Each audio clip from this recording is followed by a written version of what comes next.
What up, cunts? It's your boy, the hater, up in this piece. You know what I'm saying? I want to do a video discussing a few things here, including injured wrestlers. Man, more mainly, it's going to be about injured wrestlers. But before we talk about the video, let me just really quickly tell you one thing, and that's this. If you haven't subscribed, please subscribe. Do the hater a favor. The hater is looking forward to getting to 5,000 subs, hopefully, like by the end of the summer. That's a pretty big goal for me. But I think I can do it, And I think, quite frankly, I am going to do it. But why don't you help me out, motherfucks? This way you'll incentivize me to do more videos and to do more things and to expand the kind of things that I do so that we can all be more entertained, right? And if you help me reach my goals, I'll be forever grateful. And then I'll do some videos that people definitely want me to do. There's certain things that I want to say, but I cannot say until I surpass certain people in various metrics that I find to be relevant, motherfucks, before I get too big for my britches. Just kidding. It's more like the video would make no sense until that point arrives. But anyways, let's get to it. Why are so many wrestlers injured? Well, I think the answer to this question, like many other questions, is multifaceted. First, you have people like Adam Cole. I don't think anybody is confused as to why Adam Cole is always injured. Adam Cole is 130 pounds at most. He's got a big head. And I'm not even trying to be disrespectful, but I do think that Adam Cole suffers from some sort of developmental disorder, like a physical one, right? Like, because his head is just too big. It's too big for his body. It's like he must have some growth hormone deficiency, right? I feel like he was supposed to be like a bigger guy. He just didn't grow into his body. Like, his head is enormous, motherfuckers. It's just like JD McDonough. What the fuck is wrong with these guys? Why do they look like that, right? And Adam Cole is always injured. Like, he's been handicapped for like 2 years. And despite this, like, those dumb fucks in AEW don't realize that it's time to make a new storyline. Handicapped Adam Cole, fucking Mr. Glass from Unbreakable, as a mastermind behind MJF's fall is absurd, right?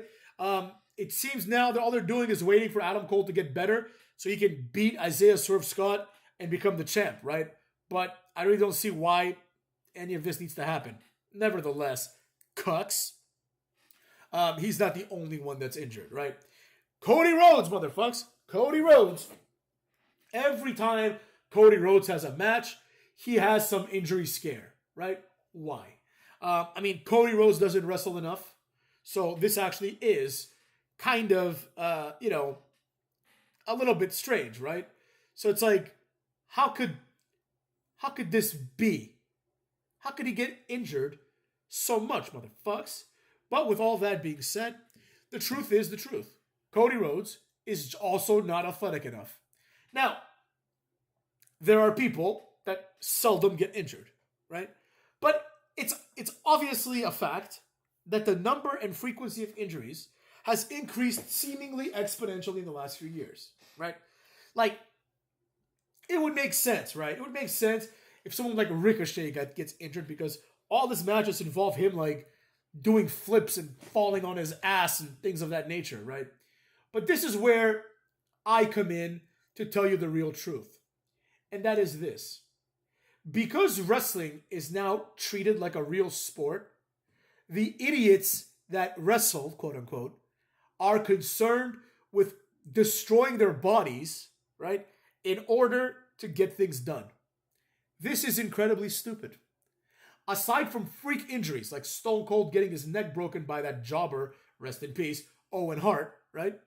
Like, who, let's be real, he fucking didn't do the move correctly, right? Just like, if it weren't for these kinds of instances, people like Stone Cold and Undertaker and things like that, they would be in like excellent shape, right? Because they wrestled a different style. A style that makes moves look more badass, right? But hurts the wrestler less. In a recent video, I made a point about how the Samoan Spike is one of my personal favorite finishers of all time, right? Like, literally. The Samoan Spike is a perfect finisher, right? Because what happens is a guy sticks out his thumb and then he pretends to jab the thumb into the neck of the other person, right? Even if someone did this, it wouldn't hurt that much, right? But they obviously don't actually do it. So they just pull back at the last second and they just hit the guy a little bit with their thumb, right? Now, this doesn't hurt at all. But for some reason, despite the fact that it doesn't hurt, the move looks painful as fuck, right? And that's what a wrestling move should do. It should be a move that just looks badass. It looks like it hurts, but in fact doesn't hurt at all, right? Other moves like this are the DDT, the RKO, right? These are moves that very clearly do not hurt. And if done properly, like the tombstone, the pedigree, moves that don't hurt at all, right? But they look like they're devastating, right? Like the RKO just looks like you're gonna break someone's neck. You know what I mean? That doesn't make any sense. One time, I RKO'd a friend, and he didn't watch wrestling, so I just hit him with a cutter out of nowhere for no reason, right? And he was like, "Oh my god, I can't believe I didn't like hurt myself." And I'm like, I did it on like a bed. You know, he was like standing next to the bed. I jumped on the bed and RKO'd him. I didn't do it on concrete, right? But even then, right? Like he was like, "Oh my god, I can't believe I didn't die from this." And I'm like, "Dude, relax. Like it's not that big of a deal, right?" So that's how that goes. You know, the RKO. Like one of my friends did an RKO to his grandma. His grandma was standing next to the couch. He just RKO'd her, right? And she was perfectly fine. She was an old woman, you know. What a dumbass he was. But the point is, wrestling moves need to be safe, right? And that's what wrestling's all about. I think Bret Hart said it best when he said that wrestling's about making it look as real as possible, but hurting the person as little as possible, right? The idea is, like the moves in wrestling that should be getting over are moves that don't hurt anybody, right? They need to just only look devastating, right? But nowadays, we have people that quite frankly cannot do the moves. Like they're not athletically sound enough to do the moves. Like if you look at, for example, this example I like to use, Kofi Kingston, right? This guy, like he can jump. Like, so he has like that kind of raw athleticism, but he has like zero coordination. Like, you know, when he used to do that little Bronco Buster, but instead he would like jump at the guy's head and kind of like clear the entire ropes and like kind of Bronco Buster the person's face as they're standing against the turnbuckle, right? Also known as the Koronko Buster on fucking WWE games, right? Like he would do that. So he has the capacity to jump that high, but he would almost always fuck it up. And the person that's taking the move would have to grab him by the ass and put him and kind of like use Kofi Kingston to face fuck themselves, right? So like Kofi doesn't break his ass, right? Like that's the problem. It's like people trying to do moves that they cannot do, right? Kofi Kingston is whatever. I mean, he botches his finishing move like 95% of the time. Like the Trouble in Paradise, like never looks the same. But that's neither here nor there. The probability of someone getting hurt by that is very low. More likely, people are going to get hurt by people doing moves that involve lifting when they're not strong enough, right? This is the problem. You see this a lot in women's matches. Like women try to do these moves, they can't lift each other. It's fucking stupid, and they just botch, and then people get hurt, and people are like, "Wow, why is everyone getting hurt?" Like, you know, what's her face? Rhea Ripley got hurt by Liv Morgan, right? I don't remember exactly what happened. Like, I don't remember like what the injury was. But let's be real. Rhea Ripley, she's pretty good in the ring, but she's not a real athlete. And the fact that she believes, like she said in that podcast that she can, in the Logan Paul interview, she can beat up 70% of men is fucking insane. No, she can't. She maybe 10% if she's lucky. But anyways, it's not here or there. Point is, like, I'm pretty sure my dad, who's like in his 60s, I'm pretty sure he would beat the shit out of Rhea Ripley. And he's in his 60s. But anyways, it's not here or there. The point is, Liv Morgan is just a job machine, right? All this bitch does is job and job and job and job and job and botch and botch and botch and botch.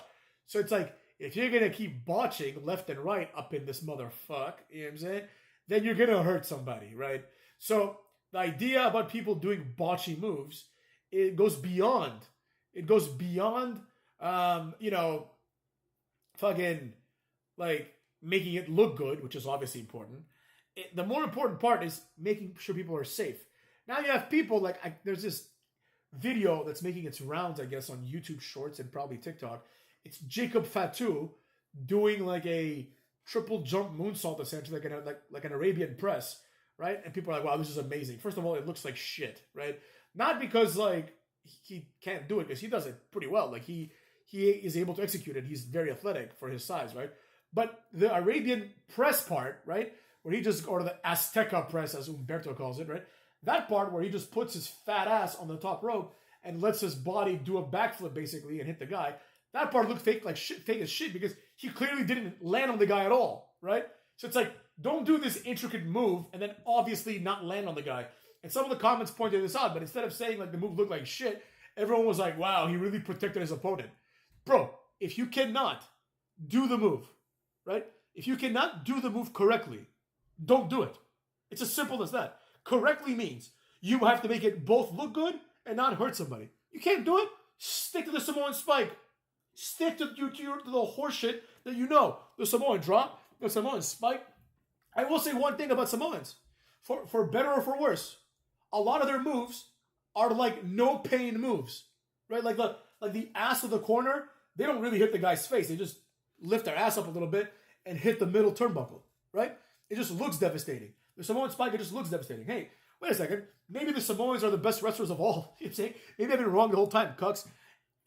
Either way, the point stands. If you want people to enjoy themselves and people not to get injured, you got to do realistic looking moves that don't hurt, right? You don't have to do corny ass shit like jumping and doing 10 flips. You don't need to do that. That's silly, all right? Let's make sure everyone's safe, cucks, and let's go from there, motherfuckers.